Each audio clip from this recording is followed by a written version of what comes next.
no aceptaremos la exclusión de nuestro pueblo de ese derecho. Mr. Gorbachev, tear down this wall.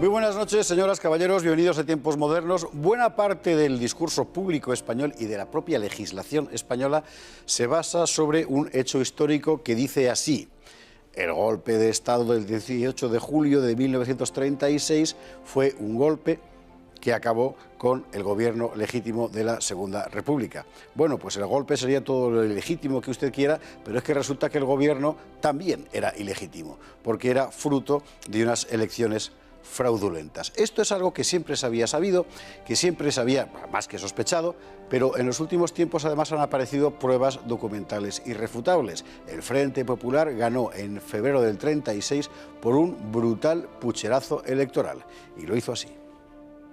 En febrero de 1936, la Segunda República celebró unas elecciones legislativas que dieron la victoria a una coalición de izquierdas denominada Frente Popular y que abarcaba desde la izquierda moderada de Azaña hasta los comunistas, pasando por los separatistas catalanes y con el apoyo externo de los anarquistas de la CNT.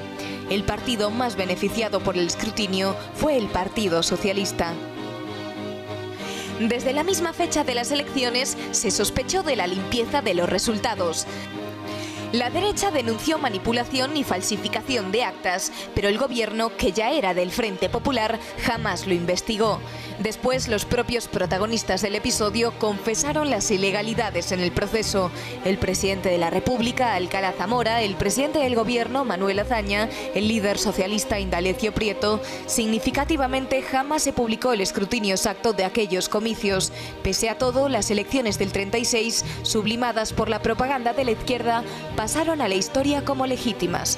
Recientemente, sin embargo, se han publicado documentos que demuestran sin ningún género de duda el pucherazo electoral. La izquierda trucó los resultados, falsificó unas actas, robó otras, hasta convertir en victoria electoral lo que en realidad había sido una derrota. Aquellas elecciones eran el fruto de una decisión del presidente de la República, Alcalá Zamora, que desposeyó de la jefatura del gobierno a la derecha de Gil Robles e hizo formar un nuevo gobierno con la esperanza de controlar unos nuevos comicios que dieran la victoria a una opción moderada. No pudo salirle peor la jugada. La jornada se desarrolló en un ambiente de violencia. Numerosas sedes electorales fueron asaltadas por los partidos de izquierda.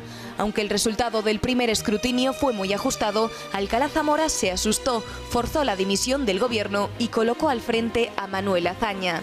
De esta manera, el Frente Popular iba a controlar la segunda vuelta de las elecciones. Violentadas las urnas, la izquierda acabó otorgándose 50 escaños más de lo que le correspondían. El fraude liquidó la democracia republicana. El gobierno del Frente Popular no era legítimo. Juan Fruber, muy buenas noches. Muy buenas Bienvenido noches. de nuevo a Tiempos Modernos. Bueno, he aquí una verdad incomodísima que nadie ha querido aceptar, porque significa básicamente que todo el edificio de la Ley de Memoria Histórica se cae, además de buena parte de la historiografía española de los últimos años. Sí, claro. La Ley de Memoria Histórica se fundamenta en que quienes son sujetos del derecho de compensación y del derecho, tanto los derechos económicos como los derechos de búsqueda de cuerpos y de menciones y demás, son aquellos que perdieron la vida, y lo dice en la exposición de motivos de la ley de 2007, luchando por la democracia. Y para mantener un régimen legítimo. Si la base y el sustento ideológico de la Ley de Memoria Histórica se rompe ya documentalmente, no como hasta ahora sabíamos que era a base de indicios o declaraciones, sino con los documentos publicados, la Ley de Memoria Histórica pierde esa base fundamental que luego hace el desarrollo del texto legal. Y por otro lado, como bien decías, la historiografía de la izquierda, ya incluso a partir de la publicación de los datos que no de los documentos en el 75, 76, sí, Tusell, ¿no? exactamente, Tusell sigue diciendo sí, se falsearon, pero aún así habían ganado. Es decir, la izquierda sigue intentando justificar que esas elecciones fueron limpias, cuando ni las elecciones ni el proceso de campaña electoral fue limpio en ningún momento. Esto es importante subrayarlo. No estamos en realidad ante un hallazgo nuevo, mejor dicho, rectifico, no estamos ante un hecho nuevo, sino ante un hallazgo que ratifica lo que por los propios testimonios de los mismos protagonistas republicanos y socialistas del suceso ya conocíamos, que es el fraude. Exactamente. Aquí, este fraude y la aparición de estos documentos ahora dejan claro el fracaso de Niceto Alcalá Zamora como presidente de la República. ¿Por qué? Porque cuando la República primero inicialmente se escora hacia la izquierda, en el primer bienio, Niceto Alcalá Zamora los apoya incondicionalmente. Cuando, salvo algún golpe de efecto con la ley, con las leyes sobre libertad religiosa. Cuando en las segundas elecciones gana la derecha, no permite que gobierne la derecha y es decisión exclusiva del presidente, acepta las presiones de la izquierda. Con lo cual, es importante recordarlo, claro, en 1933 la CEDA, que es la Confederación Española de Derechas Autónomas, es el partido más votado. Largo Caballero dice que si gobierna, PSOE, que si gobierna la CEDA ellos van a la guerra civil.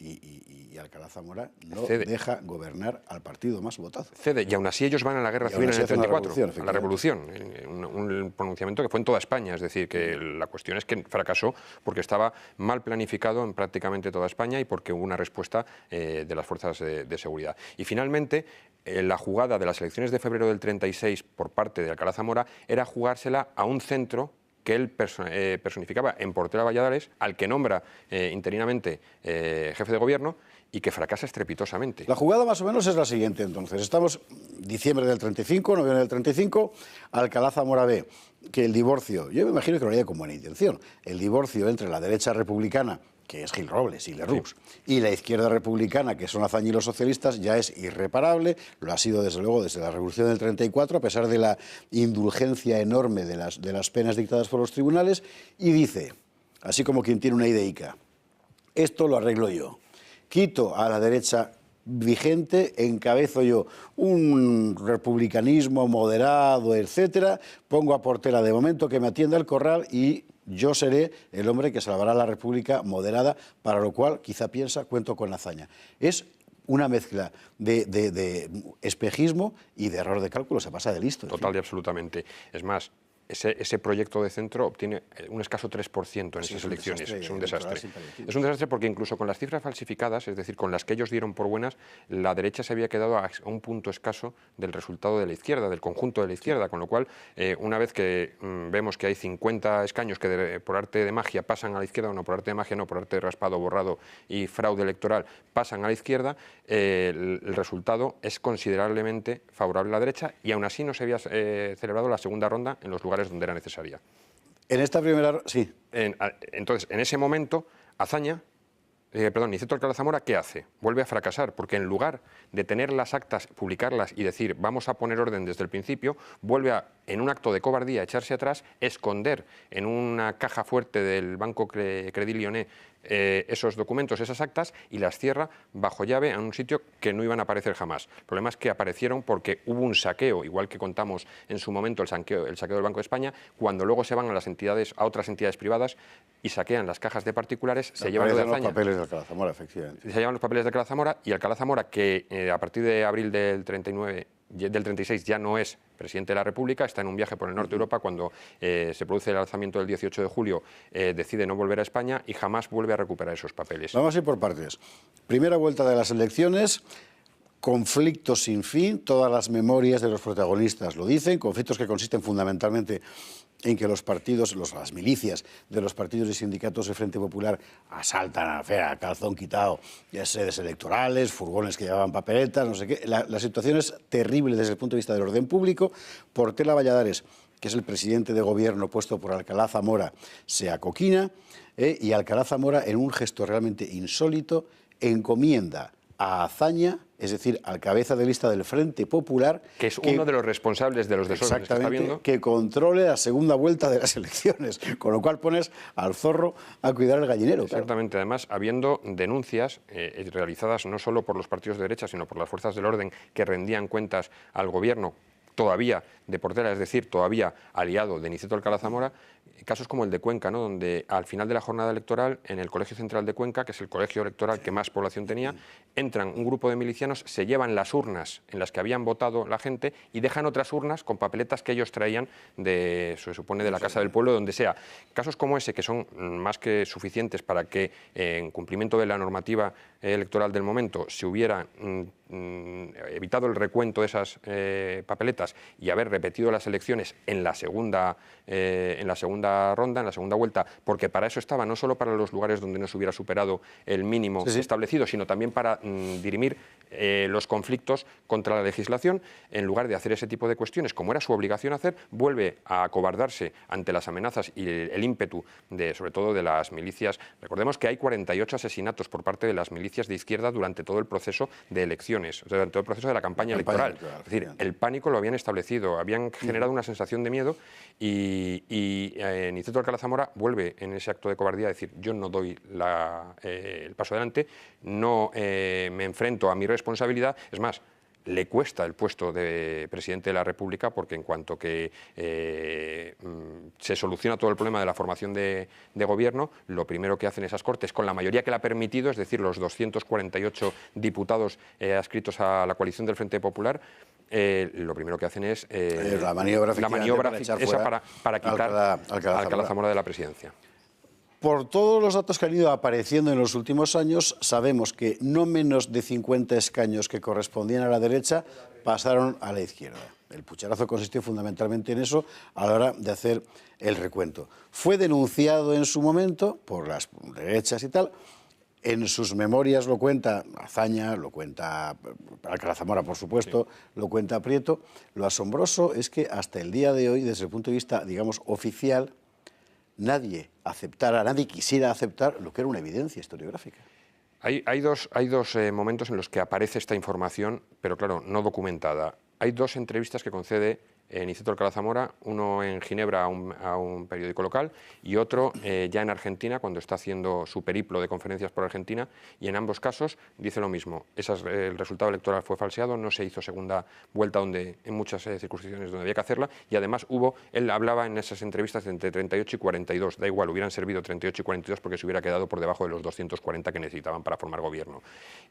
Pero claro, hasta el año 78 no se publican oficialmente por parte del gobierno los resultados, pero seguían siendo los resultados alterados porque era con las actas alteradas, claro, que además era copia de las actas, con lo cual no se veía la alteración de las actas. ¿Qué ocurre? Que hasta 2008 esas actas originales que tenía guardadas Niceto Alcalá Zamora en su caja de seguridad, hasta el 2008, en una operación de la Guardia Civil que descubre 12.000 documentos robados y que no tenían sus propietarios, no vuelven a España. En ese momento en el que vuelven a España, los herederos de Alcalá Zamora intentan que se los den. Quedan depositados en la Dirección General de Libro y Archivos del Ministerio de Cultura, y en aquel momento, en 2008, plena eclosión de la Ley de Memoria Histórica, el gobierno de Rodríguez Zapatero se niega a hacerlos públicos, y hasta ahora que se ha conseguido, pues casi 10 años después, que un libro reproduzca esta. El gobierno de José Luis Rodríguez Zapatero tenía los papeles, los teníamos todos, porque eran los españoles, que demostraban aquella falsedad, y deliberadamente los ocultó a la opinión pública. Esto es lo que hay. El gobierno del Frente Popular era ilegítimo por fruto de un pucherazo electoral. Juan Fluger, muchísimas gracias, buenas noches. Buenas noches, Javier. Y a ustedes, buenas noches y hasta el próximo día.